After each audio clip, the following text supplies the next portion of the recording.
I am going to present a brief walkthrough of our RNA sequencing data public report. The featured data was previously published in a study by DeMeglio et al. In Immunity in 2014, where matched lesional and non-lesional skin samples were collected from patients with psoriasis, as well as control samples from healthy individuals. The background, aims, descriptions of all processing steps and key results can be found on the executive summary page. Using the tabs along the top of the page, the analysis and results can be explored in more detail.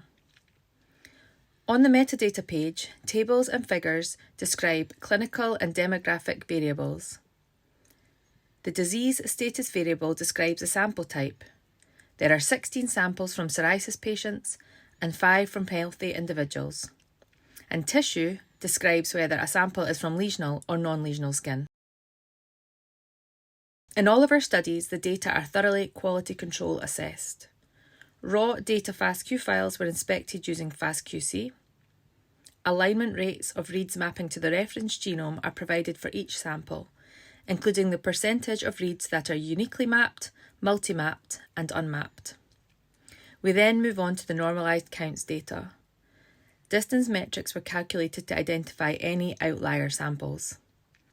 Principal component analysis was performed and a heat map shows the associations between the principal components and all metadata variables.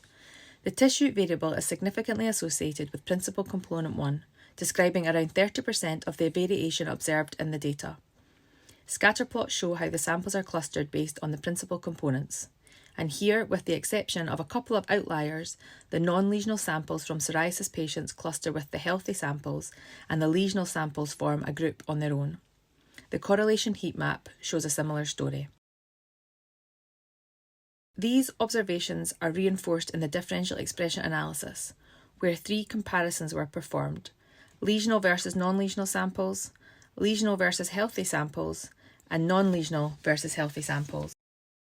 Large numbers of genes were dysregulated between lesional samples and non-lesional samples, and similarly between lesional samples and healthy samples, while very few genes were significant in the non-lesional versus healthy comparison, indicating that in terms of gene expression profiles, non-lesional samples from psoriasis patients are more similar to control samples from healthy volunteers than their matched lesional samples.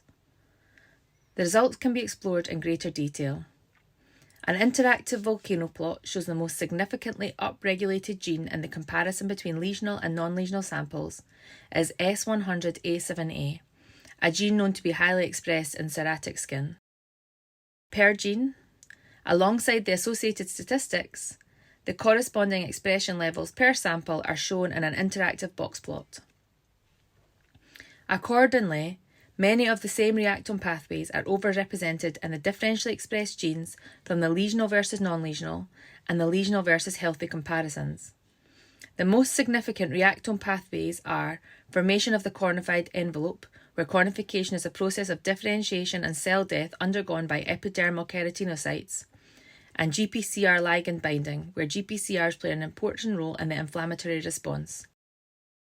Finally, in addition to the detailed QC and statistical analysis, our reports provide a full methods section, a table of downloads, and references, all which help with the understanding and interpretation of the analysis.